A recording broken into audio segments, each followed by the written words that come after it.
Il est 22h30 à Paris, 19h30 à Nuuk, capitale du Groenland, 16h30 à Washington, où le vice-président américain J.D. Vance et le secrétaire d'État Marco Rubio recevaient les ministres danois et groenlandais des Affaires étrangères. L'objectif, désamorcer la crise face aux velléités de Donald Trump, qui a réitéré aujourd'hui encore sa volonté de s'emparer du territoire autonome rattaché au Danemark. On va en parler dans un instant avec Sonia Dridi, correspondante de France 24 à Washington, et Magdalene Boutris, journaliste au quotidien québécois Le Devoir. Mais avant, cette prise de parole du chef de la diplomatie danoise. Nous sommes toujours en désaccord sur un point fondamental, mais nous acceptons également nos divergences d'opinion et nous continuerons donc à discuter. Nous avons décidé de former un groupe de travail de haut niveau afin d'étudier la possibilité de trouver une voie commune pour aller de l'avant. Selon nous, ce groupe devrait se concentrer sur la manière de répondre aux préoccupations sécuritaires américaines tout en respectant les lignes rouges du Royaume du Danemark. Et face à lui, Sonia, on a un Donald Trump qui ne lâche rien. Il a besoin du Groenland, dit-il encore ce soir, pour son projet de Dôme d'Or, ce fameux bouclier antimissile.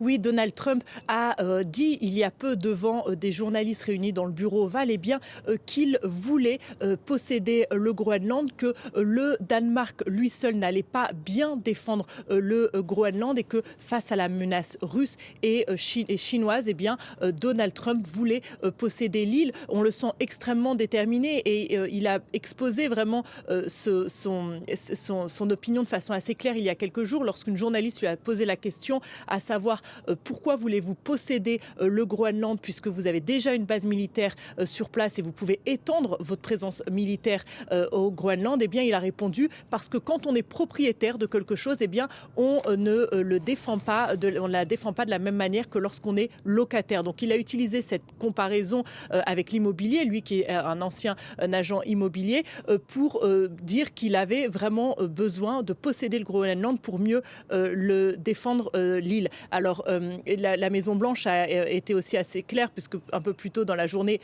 alors que la réunion se déroulait entre les Américains et le ministre des Affaires étrangères du Danemark et la ministre des Affaires étrangères du Groenland, la Maison-Blanche a publié une photo sur son compte Twitter X avec des chiens de traîneau, des hommes sur des chiens de traîneau, et face à eux, d'un côté le drapeau américain et de l'autre les drapeaux russes et chinois, en disant hommes du Groenland, vers qui allez-vous vous diriger? Donc l'administration Trump met vraiment en avant cette menace russe et chinoise pour tenter de convaincre les Américains qu'il faut posséder le Groenland. Et on sait évidemment aussi que cette administration est intéressée par les ressources du Groenland et par le fait que les eaux vont devenir de plus en plus accessibles avec le changement climatique.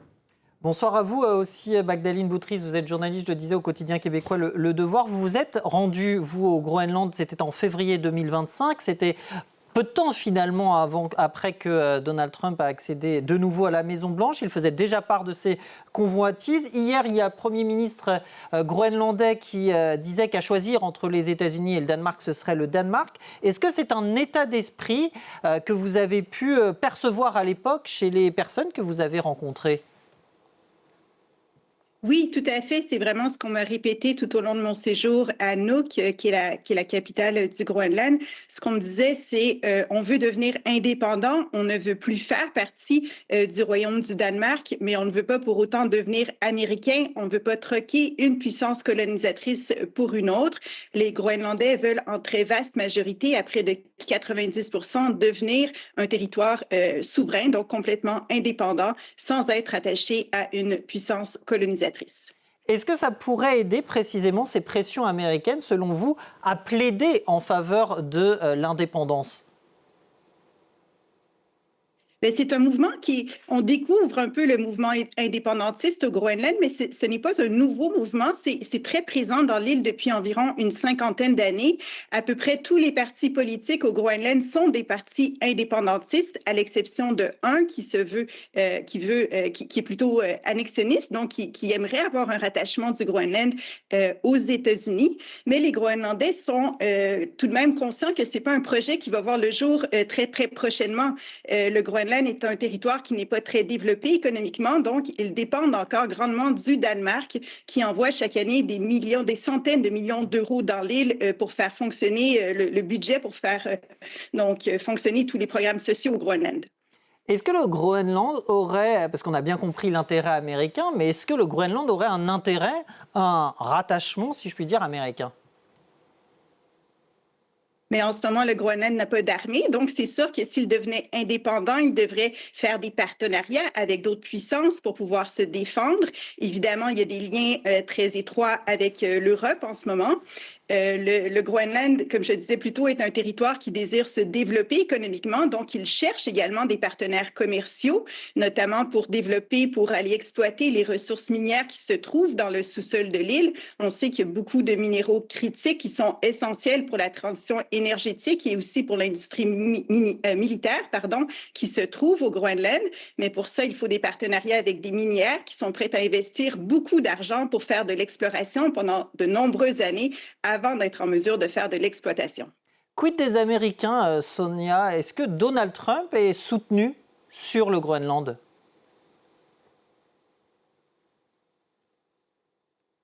Le résultat d'un sondage Reuters Ipsos et selon ce sondage, seuls 17% des Américains interrogés soutiennent la volonté de Trump d'acquérir le Groenland. Alors chez les démocrates, seuls 2% des personnes interrogées soutiennent cette volonté d'acquérir le Groenland et côté républicain, 40% des personnes interrogées soutiennent cette volonté de Donald Trump. Donc même chez les républicains, c'est moins de la moitié des républicains qui soutiennent cette volonté de Donald Trump. Et cela se vérifie quand on parle aux électeurs de Donald Trump. Ces dernières semaines, beaucoup d'électeurs de Donald Trump ont dit qu'ils étaient très contents avec beaucoup de choses qu'il faisait, mais beaucoup lui reprochaient la même chose, de trop s'occuper de ce qu'il se passe dans le reste du monde. Et pour beaucoup, que ce soit le Venezuela ou le Groenland, ce ne sont pas du tout des actions qu'ils jugent essentielles. Et d'ailleurs, beaucoup ont voté pour Donald Trump avec la volonté qu'il se préoccupe davantage des intérêts domestiques. Et dans ce même sondage, 71% des personnes interrogées disent qu'ils sont contre l'usage de la force pour acquérir le Groenland. Et il y a quelques instants, une journaliste a posé la question à Donald Trump: est-ce que vous allez utiliser la force pour tenter d'acquérir le Groenland? Et il a dit: pourquoi vous dites ça? Je n'ai jamais dit ça. Et donc pour l'instant, il laisse planer le mystère sur les moyens qu'il utiliserait pour tenter d'acquérir le Groenland. Magdalene Boutrice, toujours est-il que le Danemark a renforcé aujourd'hui sa présence militaire au Groenland et ses environs. Est-ce que c'est aussi une manière d'amadouer Washington ? Oui, tout à fait. Le Danemark a fait en quelque sorte un mea culpa au cours des derniers mois en affirmant qu'ils auraient pu mieux protéger l'île, qu'ils auraient pu s'investir militairement davantage au Groenland. Donc, il y a des investissements de plusieurs milliards d'euros qui ont été promis par le Danemark au cours des derniers mois. Il y a davantage de surveillance par drone qui va être fait également par navire. Comme le disait votre collègue plus tôt, avec la fonte des glaces, il y a davantage de navires qui peuvent naviguer autour du Groenland. On sait qu'il y a peut-être des sous-marins russes et chinois qui ont été vus à proximité. Donc, il y a une sorte de mea culpa et puis un investissement beaucoup plus grand du Danemark qui va être fait pour la défense de l'île. On sait que Donald Trump a raison quand il dit que le Groenland est névralgique pour la défense de l'Amérique du Nord. Il suffit de regarder une carte pour voir à quel point cette immense île de 2 millions de kilomètres carrés est située entre la Russie et le continent nord-américain. Ces menaces américaines vont servir, selon vous, à faire évoluer précisément cette relation à terme entre le Groenland et le Danemark ? Oui, je pense que c'est le désir aussi des Groenlandais. Ça leur donne un certain levier de négociation face au Danemark, de savoir que les États-Unis sont intéressés à acheter le territoire, comme le dit Donald Trump. Ça leur permet d'obtenir peut-être plus de pouvoir ou en tout cas d'avoir plus d'investissement dans leur territoire de la part du Danemark. Alors, je pense qu'ils vont continuer à jouer cette carte dans les prochains mois. Dernière question peut-être, Magdalene Boutrice, pour vous. Le Canada, ce n'est pas si loin du Groenland. Comment expliquer qu'on n'entende pas les autorités canadiennes à ce sujet ? Les autorités canadiennes sont aux prises avec les menaces que Donald Trump fait à l'égard du Canada. Alors, on sait que Donald Trump veut faire du Canada son 51e État.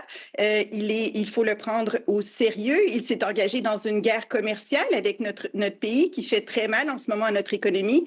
Alors, notre premier ministre, Mark Carney, s'affaire à développer des partenariats commerciaux avec d'autres pays, avec l'Union européenne notamment. Il se trouve aujourd'hui en Chine avec une imposante délégation de ministres canadiens pour tenter de relancer la relation commerciale avec la Chine qui a été grandement mise à mal ces dernières années. Merci beaucoup Magdalene Bottriche, journaliste au quotidien québécois Le Devoir. On remerciera aussi Sonia Dridi, notre correspondante à Washington. Voilà pour le Zoom de l'actu 360 ce soir.